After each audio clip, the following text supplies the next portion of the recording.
Welcome to the webinar, Cracking the Code, Graph Databases in the Age of Signal. We're going to be talking about graph databases, and we're going to be talking about AdTech. And for that panel discussion, we have two experts with us from Aerospike. First is Daniel Landman, Global Director of AdTech at Aerospike. Welcome, Daniel. Thanks, George. Great to be here. Looking forward to the conversation. And we have Ishan Biswas, Director of Product Management for Aerospike Graph. Ishan is one of those responsible to bringing Aerospike Graph to market, working on the product, working on go-to-market. So welcome, Ishan. Hey, George. Hey, Daniel. Nice to meet you guys here. So cracking the code, it's a good title because there's a lot of code and a lot of acronyms and whatnot in the ad tech space, and we're happy to have Daniel with us here to crack those codes and to talk about the topic. So first, Daniel, why are identity graphs important in marketing and advertising and ad tech?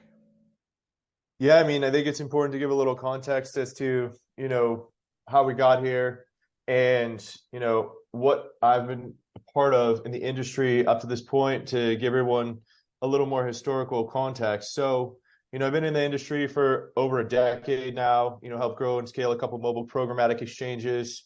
I've been with AirServe for around 2 years or so, and have really seen the evolution of the marketplace. I think it's definitely something that's of focus right now for many different ad tech providers due to the fact that there's, signal loss. I actually read a statistic the other day that said, 47% of the open internet is already unaddressable because of things like Safari deprecating cookies and Apple deprecating device IDs, with Google coming forward and saying that they're going to deprecate cookies. It's going to make for some large changes in the marketplace. And it's really important to actually maintain the capability to be able to target users in the open internet. I actually did a webinar a little while back with a partner of ours, and we discussed, my personal approach to taking care of that. I think there's going to be a link to that a little bit later on. But before we get too deep into it, I want to have Ishan come in here and talk a little more about the technology and the graph data model that, we believe is actually going to be able to really help everybody continue to address audiences at scale for the open internet. Ishan? Yeah, thanks, Daniel. So what Daniel just said, what's happening is the predictable signals of identifying users is going away or is decreasing a lot. So if more and more companies are starting to look at probabilistic models than more deterministic ones that you have cookies.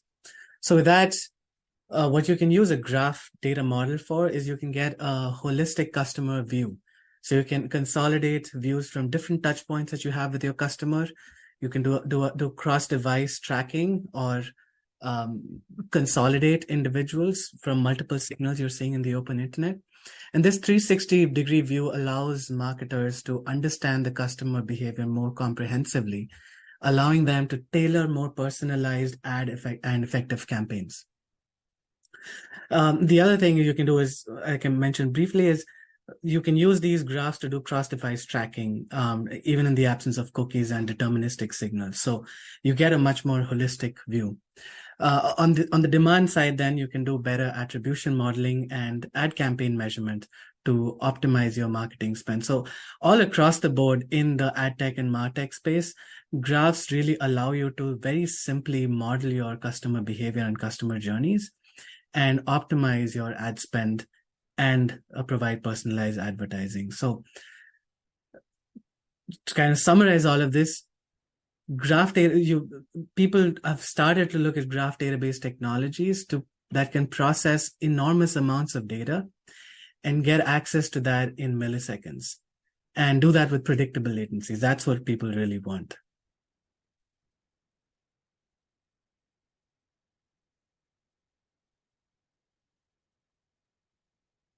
Thanks, Ishan. I want to move to a second question.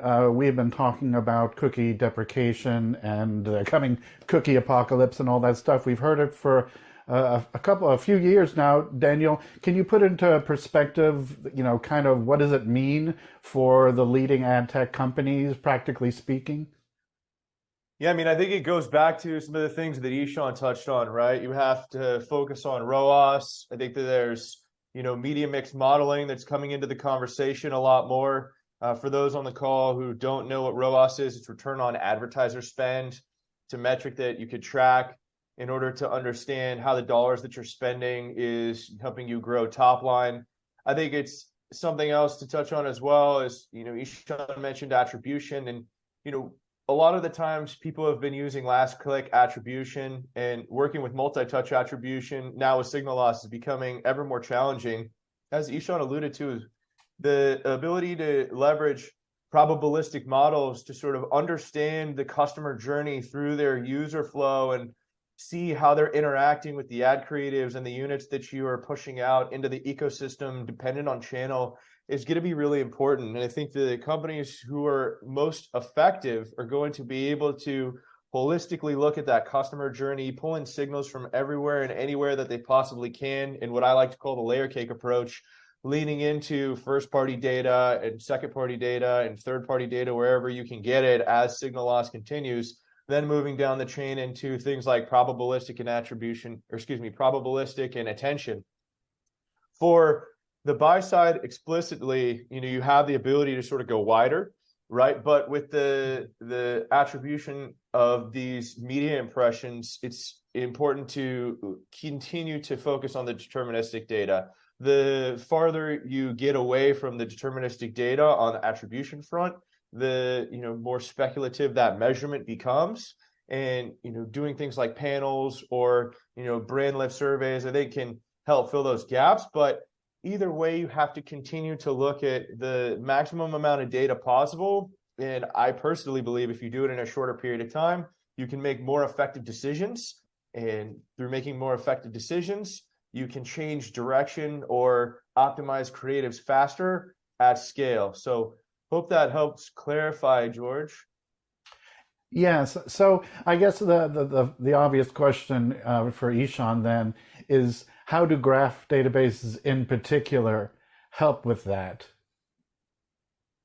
Yeah. And so we hear this question very often from customers. They're trying to figure out how to solve this business problem and how to use graph databases for it. I'll first touch upon what you should look for in a graph database, and then later we'll cover what specific steps you can take. The first thing is, this is more simple to get out there, is you need a graph database that can help you do data modeling. So how do you model users, devices, cookies as vertices and edges? And the property graph data model is really good at that. So the good thing is most graph databases out there in the market can do this. So this is well-established technology. So that's the easy part. The second thing is, whatever technology or database you use, it should support a model native query language, which specifically means a graph query language like Gremlin or Cypher or any of the other graph languages, because these languages are designed to help you write queries that help you traverse over the graph. So it makes it easier to express relationships and traverse over the graph and retrieve your data efficiently. So again, these two are the easy parts. Now where it starts becoming harder is, how do you scale this? So scalability is critical for identity graphs as you're continuously growing data with new user interactions and other touch points that you're getting with your users. Your chosen graph database should provide horizontal scalability to accommodate increasing data volumes, both for data volumes and for query throughput, while maintaining low latency. And you should be able to do this with pretty much real-time performance. So in milliseconds, single-digit or low double-digit milliseconds, you should be able to get any data you want in your graph. So there are several other factors to consider, but those are the few things: just ease of use and a model native or a graph native query language, and the ability to express your graph and model your graph, model your data as a graph, and just really high performance characteristics. All that said, you can't break the bank. If you're trying to build a solution and it's really expensive, that wouldn't work for you either. So it all has to be done within a cost-effective manner as well. So I think we're actually able to demonstrate. We've been able to benchmark the Aerospike Graph. It was announced and released in June, and we have done some internal benchmarking. But how else can we demonstrate our capabilities, Ishan? Yeah, so I actually have a demo here, and I'll ask my friend Daniel to help me with validating what we've built here. Let me quickly bring up my screen.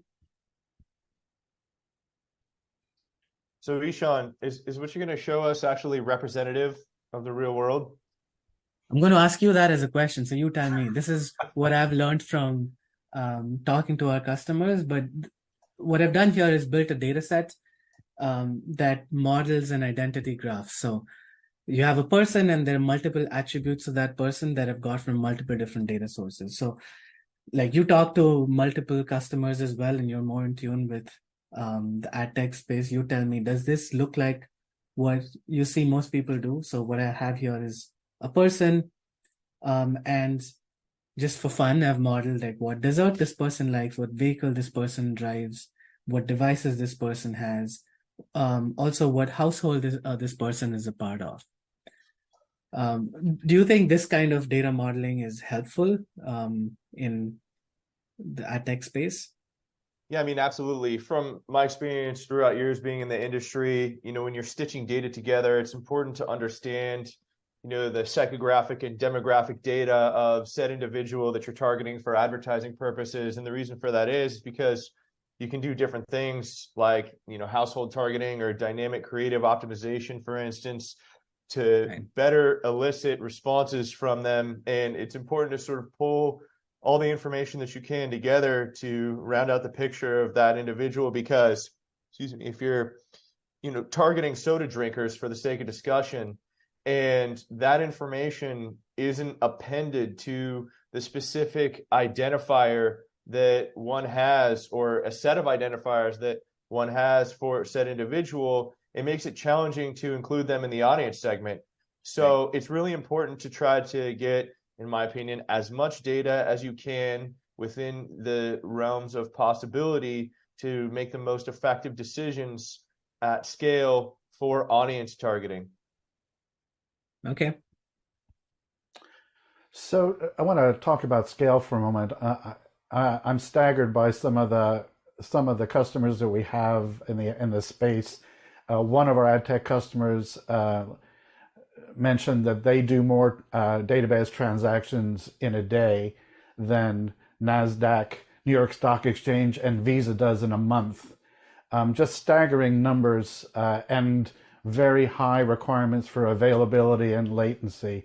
Daniel, any favorite stories that you can think of one of our customers? I mean, I have lots of favorites. For this conversation in particular, it's probably best to focus more on graph, but to touch on some of the clients that we do have, we see tens of millions of queries a second at petabytes of scale and hundreds of terabytes at the edge. So I think that there's a lot of clients that have been with us for a very long time that have grown their business with us. We've had clients that haven't gone down for over a decade, but this is sort of where we came from. And this graph that we're talking about is where we are now, and I think where the industry is going. So Ishan, maybe we can focus in on the graph portion of the conversation. Sure. Yeah. So that raises the question. So we have been in this space for a while and been using our NoSQL database, and so now why is Graph suddenly becoming? Why is it better than other models for tackling this? Yeah. So I actually did a webinar recently with our chief developer advocate at Aerospike, Tim Fox, which goes into a lot more detail here as to, we talk about a specific example application where we're building an application using a graph versus key value. So I'd highly recommend people check that out. But to put it simply, just this example here, right? I have a person and I've uh, accumulated a lot of information about this person from multiple different sources. And it's really easy to traverse this graph. So I can start from a device, for instance, and I can write a very straightforward query that finds this device vertex, goes to this person, and let's say gives me some information about demographic information about that person. But I can also then go and find out information about what vehicle this person drives, or um, what beer this person likes, for that matter, right? So it becomes really easy. And we'll see some examples later to see exactly how you do it. In contrast, you do this on key value, you can still do it, but the challenge is you're writing a whole lot of code to do something that we've already done and we've optimized for. So the benefit is you can collaborate more closely with your developers as a business stakeholder, and your developers understand your business process, as opposed to understanding and spending all their time in figuring out how to model this as a key value. And even once they do it, it's usually really inflexible as you want to do different kinds of queries later on. So as you get more data sources, you have to stick to this data model that you've built for a specific purpose. So the inflexibility really kills most of these solutions over time, even if it can scale. So what we hear very often is, if you can do this simply for us and maintain the scale and performance that Aerospike guarantees, it's a no-brainer for people to adopt a graph data model. And the queries that you use, are they difficult? If someone is used to another query language, for example, what are they going to encounter? Yeah, that's a great question. So let's do a little bit of a workshop here real quick. Daniel, you see a lot of specific use cases in AdTech and what people want to do. Why don't you describe a couple of these use cases, and I'll see if I can figure out a query real quick and show how to do this. Yeah, sure. One of the large advertising segments is automotive.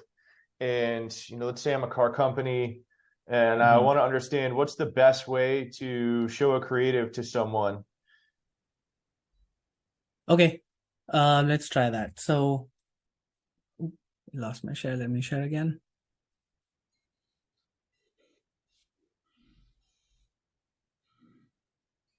Okay, so let me describe what I'm about to show you. So I'm going to start with a device ID. So that's the signal I have that I get when I'm displaying this, when I need to display this ad. What I'm going to do is start from a device ID and find this device ID in my graph. So this graph is enormous.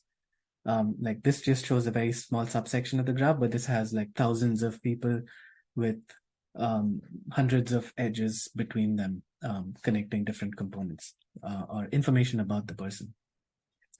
I'm just going to zoom into one of them. So what I'm going to do is start from this device, traverse over to this person, and then find some information about this person. Let's say a vehicle model. So this person looks like it drives SUV, and an Audi SUV. But irrespective of the brand, we're going to find what kind of vehicle this person drives today and some preferences around them, and then provide that information back to you, so then you can personalize the ad. And like in the age of generative AI, you can easily create a personalized ad based on some facts about the person. So I built this query previously, but I'm going to walk through it step by step. I'm using this a short plug for our partner here. There's a tool I'm using called G.B. It's a Gremlin IDE. Gremlin is the language we support in Aerospike Graph today.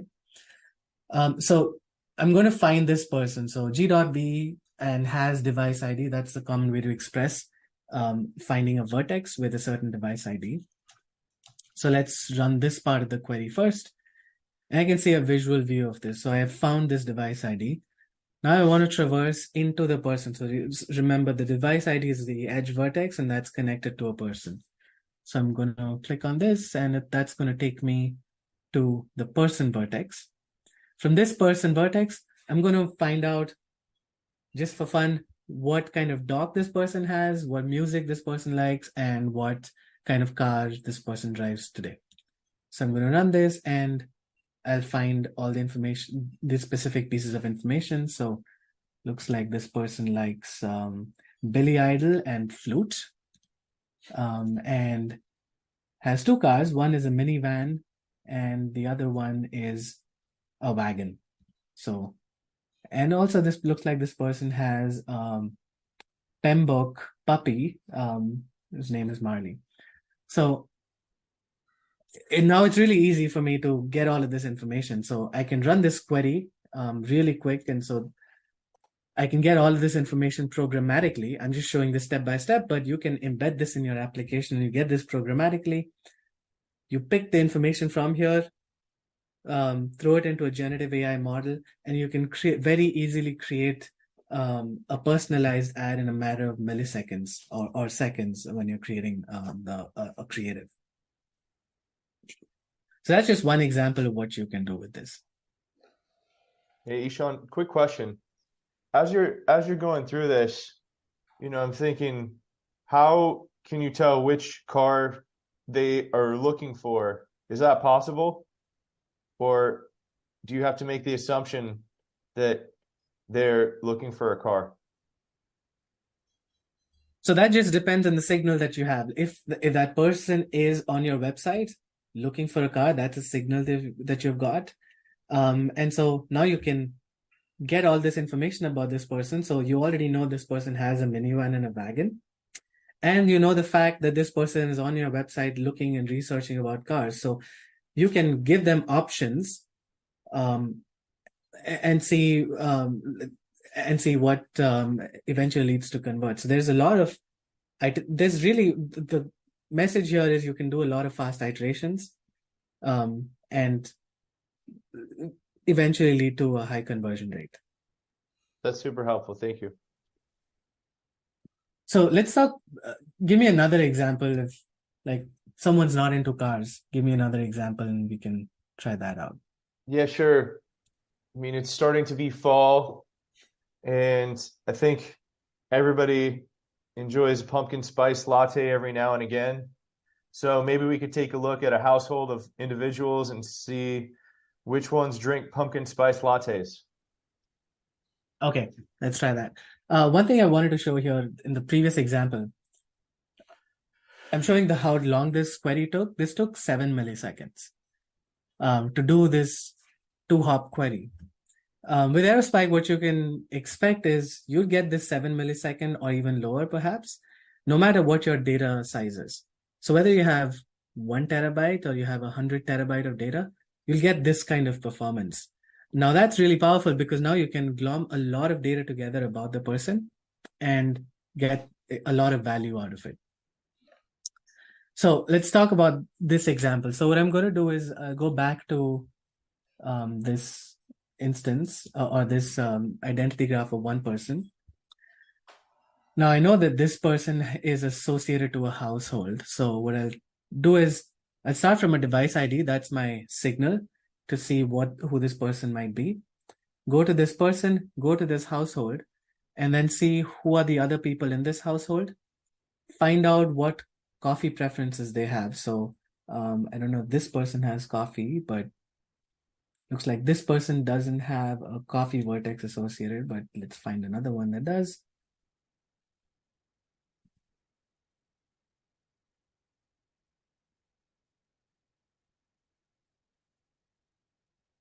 So, okay, it looks like this person likes coffee. So this person has a few parameters for coffee about preferences, coffee preferences. So I'm going to run this query, and this is a little more complicated query, but I'll walk through it again. So what I'll do is, again, I'll find this person using the device ID, go back to the person vertex using this in step, then go out the lives in edge so I can go to the household. From the household, I now have one household. I could have multiple people living in that household. So I'll traverse in to that household and again traverse into the person connected to that household and find out what coffee they like. And I'll run a filter in there saying that who likes pumpkin flavored coffee? So let me run this query, and okay, so it looks like for this person whose device ID is this, there were two other people in their household, and it could be that one of the person is that person himself or herself that likes coffee. So what you can do is, based on a signal, let's say it's a couple living in a household, based on that signal that you get from one person, you can target the other person, and the other person said, hey, let's go out for I got this really good offer from Starbucks, and we can go get a pumpkin spice latte. So this person this person is it's a married female, and then actually let's play around with and verify that this person actually likes pumpkin spice latte. So this person likes coffee, and sure enough, they have a flavor preference of pumpkin, and I'm sure the other vertex we found here, they also have the same preference. So this is just a very simple, fun example to show what you can do with this, but the possibilities are endless. The more data you have, if you can employ that data to get a lot of value from it, that's really the message here. And again, even this one, you can do this in milliseconds, really, irrespective of the size of data you have. Very cool. So just could you take a moment, Ishan, to tell us what this tool we're looking at? I mean, it's beautifully visual, and what it does and what it doesn't do. Yeah, so this is a tool built by one of our partners called G.B. It's a first of a kind tool. It's an IDE for a graph query language, and it also does visualization. So it's really nice for experimentation, finding out your data model, or iterating on a data model, but also iterating on your queries. Like, I spent some time building that query, but it was really easy for me to do that because I could go step by step and analyze how I'm traversing the graph. Great. So I'm going to ask you in a moment, Ishan, to tell people how to get started with the product, but I want to pivot back to Daniel for a moment. Daniel, in terms of where we think this technology is going to land in the ad tech space in terms of the solutions, is it the supply side? Is it the data management platform? Where do you think we'll be seeing graph databases? Yeah, in general, we see all of the value chain using it, right? So we work with everybody from the agency side all the way through the publisher side, which means DSPs, SSPs, exchanges, DMPs, CDPs, attribution companies, and the like. Every single one of those companies has a slightly different role to play, but understanding the end users and the audiences is something that I believe that they all want to do. So I think that the graph solution that we're putting forth has applicability not only in that whole value chain, but also more broadly in the general martech ecosystem too. So I think that there's a lot of opportunity here for companies that are seeking more clarity around their customer journey and getting a better understanding of how to optimize with this signal loss that's happening today. So hopefully that helps clarify, George. Yes, and that brings us to if people want to get started with this, I actually saw you install this, Ishan. It looks actually fairly straightforward. So can you go through the steps it would take for a customer to get started with Aerospike Graph? Yeah, so we have a free trial, and we'll share links out to that to get started with Aerospike Graph. But more broadly, whether you're using Aerospike Graph or any other tool for that matter, what's really important for you as a AdTech group, as a player in the AdTech ecosystem, is to understand what you need to do after that. And it's really a collaboration between your business stakeholders, your data architects, your developers, and across the organization to build a solution that works well for your organization. So it's from what we've iterated on with our customers, we've figured out there's a good 5-step process, not very different than the popular Elon Musk's 5-step process to build products and services. But essentially is you define the business process for whatever you want to achieve. In the examples that we just walked through, we talked about dynamic creative optimization and household group targeting. And you define those business processes, and you do that in collaboration between the technical and the business stakeholders in your organization. And you just write out the queries that you want to do in just plain language. Don't worry about the underlying graph query language. And then you have to understand what data you have access to. Who are the data brokers that you're working with? What kind of data you have access to? You need to understand that. So once you have these two things established, what is it the final goal you're trying to achieve, and what the business process you want to implement, and what the data you have access to, you can go about creating a graph schema. Similar to the schema that I showed, but it's going to be different for different organizations depending on the data they have access to. Then you create a sample data set, and you load the data into the database, and then you start querying the database. So you write these queries based on the description that you've written out in step 1, and then you query the database.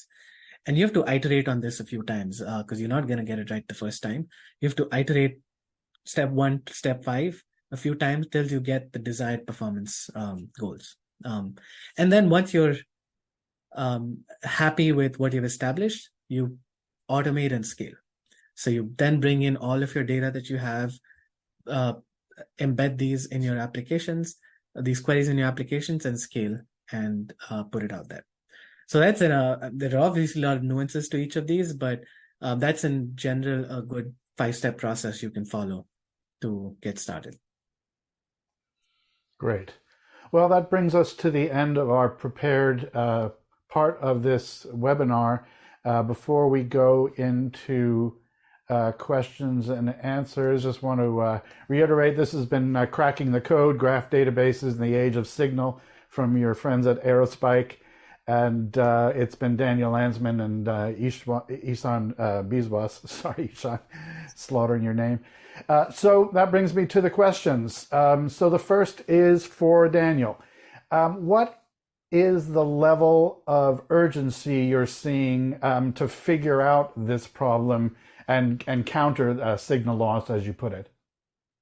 Yeah, I think that there's a couple ways to look at this, right? The industry as a whole has been getting prepared for this for many years, but because this has been delayed from Google's side, there hasn't been as much urgency. I think finally you're starting to see publishers and the greater ecosystem become much more serious. There's been a lot of ID companies that have come out over the last couple of years, and I think people are really starting to take this seriously, and the level of urgency has absolutely ticked up markedly, I would say, over the last 18 months or so. In terms of the implementation of a solution, I think it's more urgent than it ever has before, because I've heard things that publishers have lost up to 40% of their revenue with some of the signal loss that's already occurred. And I've also heard that it's been a little more or a little less depending upon where they sit in the ecosystem. So I really think that it is of urgency, and the time is now to act and make decisions about how to effectively move your business from where you are today to where you want to be over the next couple of years to position yourself correctly in order to maintain your revenue with the signal loss. Great. Next one is for Ihsan. And you've already touched on this a little bit, but Ihsan, graph databases have been around for over a decade. You have Neptune and Neo4j and others. And we're a relatively new entrant into the space. So what is different about Aerospike Graph, and what new kind of value proposition does it provide? Yeah, great question. So earlier we spoke about what you should look for in a graph database. And databases like Neo4j and Neptune and several others do several of those characteristics. So they have a query language, a model native query language that you can use. They support the property graph data model and so on. What most of these fail to do is providing predictable low latencies at any data volume with massive query throughput. All three of these, all within an affordable price point. So maybe one of them can do one of those things better or two of those, but the whole package of getting this really high performance, which means massive throughput, predictable low latency at any data volume with a affordable price point. We haven't seen any of them, these databases be able to do that. So like make your choice depending on your use case. But what we've seen is, and what we've experienced is some of these databases are really good at certain things. And traditionally, some of not to take any specific names, but some of these graph databases have been better at analytics and business intelligence use cases. But as your data volumes grow and your latencies tend to rise, so people steer away from using them from online transactional processing or OLTP queries or use cases. So where you really have to have latencies that are predictable because you have to adhere to SLAs. And that's the paradigm that Aerospike Graph is introducing, is no matter your data volume, you can get these predictable low latencies. Actually, Daniel touched several times on the fact that many more data sources, obviously much more data volume, so that does play to our strength. The next question back to Daniel. So we heard from Ishan how the techies should prepare for Aerospike Graph. How does the industry, how do the customers themselves prepare for the changes that you think are going to be coming about? Yeah, great question, George. So I think that they have to get the data strategy in place first and foremost. You have to understand who you're going to partner with, where that data is coming from, then how you're going to process it and make decisions off of it. So at the end of the day, you have to, as I go back to understanding, what first-party data do you have or have access to? What second or third-party data do you have access to? What probabilistic attention and contextual data do you have access to? And then figure out who you want to work with, how you're going to ingest that data, what's it going to look like, and then actually make a model and build apps on top of that for decisioning, attribution, audience building, or what have you.